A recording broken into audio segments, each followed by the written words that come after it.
प्रभु जी, एक बात बताइए कि भगवान ने गोवर्धन पर्वत को अपनी इस उंगली पर ही क्यों धारण किया था? बाकी उंगलियों पर भी तो कर सकते थे। तो चलिए सुनिए, भगवान जब गोवर्धन धारण करने वाले थे तो भगवान ने अपने हाथ के अंगूठे और बाकी सभी उंगलियों से पूछा कि आप बताओ कि मैं गोवर्धन किस पर धारण करूं। तो अंगूठे ने बोला कि भगवान, इन सब में तो मैं ही ताकतवर हूं और मेरे सहारे के बिना हम कोई भी चीज नहीं पकड़ पाते, इसलिए इन सबसे मैं ज्यादा ताकतवर हूं, आप गोवर्धन मुझ पर ही उठाइए।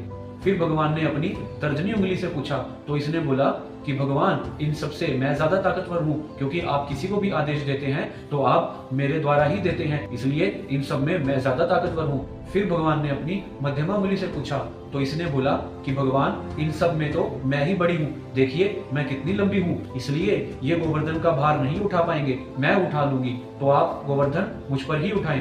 फिर भगवान ने अपनी अनामिका उंगली से पूछा तो अनामिका ने बोला कि भगवान, सभी शुभ कार्यों में मेरा ही प्रयोग होता है, कोई पूजा, कोई पाठ, कोई तिलक हो तो उसमें मेरा ही प्रयोग किया जाता है, इसलिए मैं सबसे शुभ हूँ और सबसे उत्तम हूँ, इसलिए आप गोवर्धन को मुझ पर ही उठाएं। अंत में भगवान ने अपनी कनिष्ठिका उंगली से पूछा तो इसने बोला कि भगवान, आपको जैसा ठीक लगे आप वैसा करिए, मैं आपकी उंगली हूँ और मेरे पास इसके अलावा और कोई गुण नहीं है कि मैं भगवान के कर कमलों का एक अंग हूँ। यह बात भगवान को बहुत प्रिय लगी, क्योंकि कनिष्ठिका यहाँ पर शरणागत हो गई थी। भगवान ने फिर अपनी कनिष्ठिका उंगली पर ही गोवर्धन धारण किया और युगों युगों से आज भी कथाओं में इसी उंगली का वर्णन होता है। अरे वाह प्रभु जी, गोवर्धन धारण की लीला आपने क्या सुनाई है।